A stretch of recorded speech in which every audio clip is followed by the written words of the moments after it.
안녕하세요. 여러분, 오늘은 서양 윤리 사상의 전반적인 어떤 개괄적 틀, 기본적인 구도에 대해서 살펴보도록 하겠습니다. 여기 들어오시면 여기로 내용을 좀 설명 좀 보겠습니다. 서양 윤리 사상은 크게 두 가지 축으로 나눠집니다. 고대 그리스 사상도 있고 헤브라이즘, 이 두 가지가 서양 윤리의 두 가지 축이라고 보면 되겠습니다. 첫 번째 헤브라이즘에 대해서 좀 볼게요. 헤브라이즘이라는 것은 먼저 교과서를 보면서 이해하는 게 좋을 것 같아요. 헤브라이즘이라고 하는 것은 어, 히브리인들의 사상이라고 생각하면 됩니다. 그럼 히브리라는 거는 유대인을 원래 지칭하던 용어가 히브리입니다. 그러니까 헤브라이즘은 고대 유대 민족의 종교인 유대교부터 이후 전개된 그리스도교에 이르기까지 그 사상과 문화의 전통을 아울러 이르는 말이다. 그러니까 뭐냐면은 히브리, 즉 유대인들이 만들어낸 전통과 문화, 종교를 가리키는 말입니다. 그러니까 헤브라이즘에는 유대교도 있지만 그리고 그리스도교 이 두 가지가 다 포함되어 있는 말이다. 유대인들이 만들어낸 전통과 사상이다. 근데 그 헤브라이즘의 특징은 어, 절대자신, 유일신에 대한 믿음이 강력합니다. 우리나라의 뭐 교회나 성당 보면은 하느님, 하나님 이렇게 믿잖아요. 그게 이제 헤브라이즘이라는 거죠. 그것이 우리나라에 들어온 거고 신에 대한 절대적인 믿음은 누구나 지켜야 될 규율로 제시되는데 음, 뭐 살인, 절도 금지, 부모에 대한 공경을 해라 이렇게 윤리적 지침으로써 우리 생활에 제시가 됩니다. 그래서 헤브라이즘은 그리스도교가 서양 문명에서 큰 위치를 차지하면서 서양 윤리사상의 형성과 발전에 많은 영향을 미치게 됩니다. 그래서 이게 전반적으로 이런 것들이 다 이제 성당, 카톨릭에서 만든 그 건축 양식인데 대성당이죠. 이거는 헤브라이즘에 속한다 보시면 됩니다. 네, 여기 나온 것들은 이제 성당에 대한 유적지의 모습을 잘 보여주고 있습니다. 뭐 참고로 보시면은 이렇게 성당 보면은 성인들의 모습을 보여주고 있고 여기는 밀라노 대성당, 사그리다 파밀리아. 여기 성당은 아직도 지금 건축 중이라고 하는데 100년이 넘었어요. 시작한 지. 여기 안에는 성경의 모든 내용이 건물 안에 다 담겨 있다고 합니다. 그 다음에 스테판 대성당. 이렇게 성당이 많아요. 자, 이게 헤브라이즘이 유럽 사회에 영향을 미쳤다라고 생각하면 됩니다. 그 다음 축은 고대 그리스 사상 관련한 유적지를 볼 수가 있습니다. 뭐 파르테논 신전이나 아테네 철학자 관련된 그림 이런 것들에서 고대 그리스 사상이 큰 영향을 미쳤다는 걸. 자, 이렇게 보면 아폴론, 이제 그리스의 신들을 조각상으로 만들기도 했죠. 이렇게 신화송 주인공들을 대상으로 건축 문화가 발생하게 됩니다. 자, 고대 그리스 철학에 대해서 전반적인 형성 배경을 좀 살펴볼게요. 그리스 지역을 보면은 이렇게 갈색 부분이 이제 좀 높은 지대를 표현하거든요. 산이 굉장히 많죠. 그러니까 마을 간의 교류가 상당히 어렵습니다. 높은 산과 섬이 많고 해안선이 복잡해서 그래서 작은 국가, 도시국가가 성립할 수밖에 없어요. 이거를 영어로 폴리스라고 합니다. 여기 보시면은 이제 올림피아, 미케네, 아테네, 스파르타 이 각각 도시국가입니다. 독립적인 국가를 형성하게 됩니다. 서로 교류하기가 어렵고 그래서 서로 다른 문화가 발달하게 됩니다. 그런데 우리가 지금 앞으로 배울 철학들은 소크라테스, 플라톤, 아리스토텔레스는 이 아테네 문명 안에서 이루어졌던 것을 공부하게 됩니다. 지금까지 큰 영향을 미친 사상이죠. 자, 폴리스에서 오는 한가운데 높은 언덕에다가 아크로폴리스라는 신전을 만들어요. 신들에게 제사를 지내는 그런 장소를 말하죠. 그리고 신전 아래에 보면은 평평한 지대가 있는데 아고라라는 광장이 있습니다. 여기에 물건을 교류하는 시장 역할도 하고 사람들도 모여가서 토론 활동도 하게 됩니다. 자, 여기 이런 분위기에서 세상이 어떻게 만들어졌는지 얘기하는 자연 철학자들도 활동하게 된 거죠. 고대 그리스에서는 폴리스의 개수가 200개에서 250개래요. 그래서 폴리스로 나눠져서 또 동족 의식이 있어가지고 때문에 4년에 한 번씩 올림픽을 열기도 합니다. 네, 처음에는 신을 통해서 세상을 설명했지만 합리적인 방식으로 세상을 설명하게 됩니다. 자, 여기서 중요한 포인트는 합리적, 이성을 통해서 세상을 설명하게 됐는데 왜 그렇게 되었는지 따져보면은 고대 그리스는 상업이 활발한 지역이에요. 여기 지중해 지역에서 어떻게 사람들이 먹고 살았냐 하면은 장사했다는 거죠. 그러면은 돈을 많이 벌려면은 상인들의 돈깨살이 빨라야 되고 현실적으로 이익을 따져보는 약간 머리를 굴리는 합리성이 생겨날 수밖에 없습니다. 요즘에도 뭐 장사가 성공하려면은 철저하게 고객 입장 따지고 사람들의 수요가 어떻게 될지 이제 이성, 합리적으로 생각해야 되겠죠. 그래서 이런 합리성을 강조된 분위기에서 자연 철학자들이 생겨나게 된 겁니다. 여기 폴리스에서 가장 많이 발전한 것이 아테네라는 곳이었어. 그래서 아테네 위치가 돈 벌기가 굉장히 좋은 위치에 있고요. 여기서 이제 돈 많이 벌은 평민이 등장하자 그들은 이제 방패와 창을 구입해서 전쟁에 참여하고 전쟁이 필요하면은 전쟁이 일어나던 시대이죠. 그러니까 무기가 좋아지니까 전쟁에서 쉽게 이길 수 있고 그래서 정복한 지역에서 노예를 만들게 되고 그러니까 사람들이 굉장히 부유해지겠죠. 평민들은 시간이 되고 여유가 되자 사람들이 이제 할 게 없으니까 정치에 참여할 수 있는 여건이 됩니다. 그러자 자신들도 정치를 하고 싶다고 요구를 하고 뭐 일은 노예한테 시키면 되니까요. 그래서 솔론이란 사람이 허락을 하게 됩니다. 재산이 많은 사람들이 정치에 참여할 기회를 줘서 그러다가 점차 일정한 연령을 지닌 남성들에게 시민권이 부여되고 물론 노예와 여자 외국인은 제외됩니다. 그래서 남자들은 누구나 민회라고 하는 것은 나라의 운영에 대한 토론하고 중요한 일을 결정하는 자리, 집정 민주주의가 실현된 것입니다. 자, 교과서를 보면서 다시 한번 확인해 보겠습니다. 서양 윤리의 연어는 고대 그리스와 헤브라이즘의 특징을 갖고 있다. 고대 그리스 사상의 특징과 영향. 서양 윤리 사상의 뿌리는 고대 그리스 사상에서 찾을 수 있는데 고대 그리스인들은 지중해 주변에 도시국가를 폴리스라고 했죠. 그들이 고유한 문명을 꽃피웠죠. 이러한 도시국가 중 가장 큰 발전을 이룬 곳이 아테네였고요. 아테네에서는 시민들이 직접 정치에 참여하는 민주정치를 실현했죠. 그래서 시민은 누구나 민회에 참여할 수 있었고 평생에 적어도 한 번은 관직을 수행해야 될 의무를 갖고 있었다는 거죠. 그래서 사람들이 정치를 참여하면서 인간 삶과 사회에 대해 좋은 것이나 옳은 것에 대해 관심을 갖고 이에 대한 토론을 즐겨 했답니다. 자신의 생각을 다른 사람들에게 논리적으로 전달하는 일에 큰 관심을 주었습니다.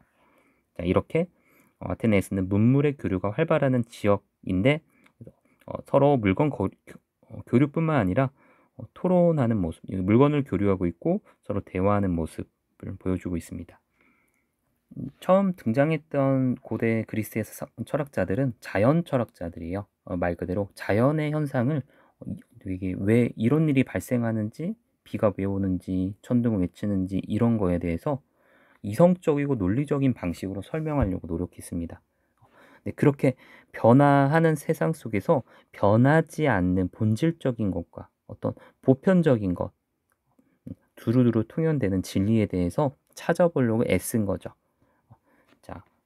자, 자연 철학자에 대해서 조금만 더 살펴보겠습니다. 세상은 어떻게 운영될까? 세상을 이루는 근본 물질은 무엇일까? 이런 생각은 여러분도 뭐 생각해 볼 수 있고요. 그런데 이런 거에 대해서 아예 이제 본격적으로 질문하고 답하라는 사상가들이 바로 자연 철학자라고 합니다. 세상의 기원과 자연의 변화에 대해서 이성적이고 논리적으로 설명한다. 헤브라이즘은 쉽게 설명하죠. 신이 창조했다고. 태양, 신이 창조했다. 하지만 자연 철학자들은 합당한 이유를 찾으려 보려고 합니다. 근데 왜 이렇게 자연에 관심을 갖게 됐는지 그것부터 살펴보면은 사실 농사 때문이에요. 황하, 인더스, 메소포타미아, 이집트 여기에는 문자, 수학, 건축술, 천문학 이런 학문적 연구가 진행되는데 왜 그러냐면 치수를 재려면 먼저 숫자가 있어야 되고 그렇게 정확히 재야 건축물을 만들고 하늘의 변화를 알아야지 농사를 지을 때 미리 대비를 할 수 있어야 되는 거죠. 그런데 고대 그리스 철학자들은 농소와 관련 없이 그냥 자연에 대해 순수한 관심을 가졌다고 합니다. 굉장하죠. 그러니까 먹고 살만하니까 좀 굉장히 물질적으로 풍요로우니까 이런 자연에 대한 연구가 가능한 것이라고 보면 됩니다. 뭐 예전에는 번개가 치면은 뭐 신이 화났다, 제우스 신이 화났다 이런 식으로 설명하는 것이 아니라 약간 나름대로 이성적인 추리에 판단해 봅니다. 대략적인 자연 철학자 사상가의 이름들을 좀 살펴보면은 이 사람은 탈레스예요. 만물의 근원은 물이다. 그렇죠. 물이 없으면 사람은 죽고 지구의 3분의 2가 물이고 우리가 몸을 구성하고 있는 것도 3분의 2가 물입니다. 우리가 태어나기 전에 어머니 뱃도 물속에서 자라고 있다는 거죠. 그러니까 만물의 근원은 물이다라고 논리적으로 설명합니다. 뭐 아낙시만드로스는 뭐 무한자라 만물의 근원은 무한자다. 아낙시메네스는 근원은 공기다. 공기가 없으면 모든 것이 만물은 이루어질 수 없다. 헤라클레이토스는 만물은 불이다. 끊임없이 변화한다. 불의 속성은 굉장히 끊임없이 움직이고 있잖아요. 딱 형상을 취하는 것이 아니라 만물은 끊임없이 변한다. 그래서 물속에 발을 담궈도 꺼내도 그 물은 처음에 물이 아니다. 아까 담근 강과 지금 담근 강이 똑같지가 않죠. 항상 변화한다. 피타고라스는 수다. 뭐 제노는 역설. 뭐 이런 설명. 데모크리토스는 원자가 사물의 본질이다. 여기서부터 현대와 비슷한 면이 나오는 거죠. 보이지 않는 원자, 쪼개지지 않는 입자가 원자인데 원자가 모이면 생명이 생겨나고 원자가 흩어지면 생명이 사라지는 거다. 사후세계는 없다. 자, 여튼 이런 사상가들 자연 철학자입니다. 자, 방금 본 내용을 EBS 정리하면서 EBS에서 보면서 정리해 보도록 하겠습니다. 이제 고대 그리스 사상은 인간 중심의 윤리 사상이라고 할 수 있는데 보시면은 자연 철학자가 등장했죠. 이건 아까 우리가 방금 살펴봤죠. 이들은 우리가 윤리사상에서 지금 자세하게 살피지 않아요. 그런데 뭐 그 다음을 이해하는데 중간 과정으로서 설명을 드린 건데 신화적 세계관에서 벗어나 신으로서 모든 걸 설명하는 거에서 벗어나 인간의 경험과 이성을 바탕으로 세계를 탐구하고 설명했다는 거죠. 이런 게 이제 일기 그리스 철학이라고 하는데 이제 요것도 이렇게 변화가 돼요. 요거는 일기이고 요거는 이기이고. 자, 일기, 이기. 아테네 지적 민주주의가 발달하면서 조금씩 자연 철학자들의 성격이 요렇게 바뀌어요. 뭐냐면은 자연에 대한 관심을 갖고 있죠. 자연. 근데 이거는 인간 삶에 대한 관심 대상이 바뀌게 됩니다. 인간의 삶과 사회에 대해서 무엇이 선이냐, 무엇이 옳으냐, 사람과의 관계에서 이거에 대해서 토론이 활발하게 일어난다는 거죠. 이제 앞으로 처음 배우는 것이 소피스트와 소크라테스 사상이에요. 그래서 이 사상가는 자연 철학자들이 탐구하던 대상인 자연에서 인간으로 학문적 관심을 옮기고 윤리적 문제를 본격적으로 제기하게 됩니다. 그래서 인간의 이성과 어떤 게 선하냐, 어떻게 해야 행복할 수 있냐, 이거를 탐구하는 겁니다. 자, 그래서 윤리학상에서 처음 배운 사상가들은 이 소피스트와 소크라테스인데 이 사상가들의 잘 배워야 그 다음에 배우는 사상가들이 상당히 유사하다는 것, 이거에서 뻗쳐나간다는 것을 알 수가 있습니다. 한번 어떻게 연결이 되어 있는지 그 흐름을 전반적으로 살펴보도록 하겠습니다. 자, 블로그에서 보시면 서양윤리의 큰 흐름 두 가지 틀이 있다고 했죠. 헤브라이즘, 유대민족의 정신문화. 이들의 특징은 신본주의, 신의 가장 근본이다. 유대교와 그리스도교를 통칭하여 일컫는 말이고 구교, 카톨릭교, 와 친교, 개신교로 나눠져 있습니다. 중세에서 중세 철학을 배울 때 교부 철학과 스콜러 철학, 후기 스콜라 철학, 그리고 신 토마스주의 이렇게 구교 철학을 배우게 됩니다. 그런데 이제 윌리엄 오컴 후기 스콜라 신 토마스주의는 지금 교육 과정이 좀 달라져서 안 나오는 경우가 있어요. 참고로 이렇게 올려놨습니다. 그리고 신교 루터와 칼뱅 사상에 대해서 알아봅니다. 그리고 지금 봤던 고대 그리스 철학을 헬레니즘이라고 하거든요. 원래 헬레니즘은 알렉산드로스가 이제 저기 마케도니아 왕국을 통해 대제국을 건설한 어떤 특정 시기를 설명하기도 하지만 그리스 영향을 받은 인본주의 사상 전체를 헬레니즘이라고 표현합니다. 쉽게 생각하면은 헬레니즘이란 고대 그리스 사상이다 이렇게 생각하시면 됩니다. 인간의 이성 또는 감각, 경험을 중시하는 인간 중심의 윤리 사상을 의미합니다. 그래서 이성 중심과 경험과 감각 중심 이 두 가지 계열로 나뉘게 되는데 이성 중심에는 소크라테스, 플라톤, 아리스토텔레스가 있고 그리고 느끼는 걸 중요하게 생각하는 사람은 소피스트가 있습니다. 이 두 가지 계열이 쭉 계속 연결고리를 갖고 비슷하게 이어지게 되는 겁니다. 자, 헬레니즘 시대에는 스토아 학파가 있고 에피쿠로스 학파가 있고 근대에는 데카르트, 스피노자, 칸트, 경험주의, 베이컨, 홉스, 로크, 휴me, 벤담밀, 실용주의 그리고 기타 현대 더귤리, 맥킨타이어, 실존주의, 실용주의, 배려윤리 이렇게 있는데 교과서 160페이지에서도 아주 큰 틀이 우리가 2학기 때 주되게 배워야 될 내용이 잘 정리가 되어 있어요. 고대 그리스 철학으로서 소피스트와 소크라테스 이 두 사상의 대결 구도를 배우고 소크라테스의 제자인 플라톤, 아리스토텔레스에 대해서 사상에 대해서 배워보게 됩니다. 사실 요거는 같은 편이고 요거랑 대결 구도를 갖고 있는 겁니다. 그리고 소피스트 계열이 이제 경험주의인데 이 계열을 계승해서 에피쿠로스로 이어지게 되고 그리고 소크라테스, 플라톤, 아리스토텔레스를 이어져서 스토아학파 이렇게 이성을 강조하는 사상으로 이어지게 됩니다. 요거는 감각적인 느끼는 걸 중요하게 생각하는 쾌락주의, 감각적 경험, 만족감을 중요하게 생각하는 사상으로 이어지고 중세 철학은 헤브라이즘이에요. 헤브라이즘 아까 방금 배웠던 것과 말했던 것과 성격이 다른 거죠. 이거는 헬레니즘, 고대 그리스 철학이고 요거는 중세 철학, 헤브라이즘을 설명하는 겁니다. 그래서 아우구스티누스와 아퀴나스, 다 신을 강조하는 사상가를 알 수가 있죠. 근대에는 다시 헬레니즘으로 다시 들어옵니다. 헬레니즘, 고대 그리스 철학. 그래서 합리론, 이성을 중요하게 생각하는 사상가, 즉 소크라테스 계열 사상가, 경험론, 감각과 경험을 강조하는 사상, 소피스트 계열의 사상 계속 이어지는 거예요.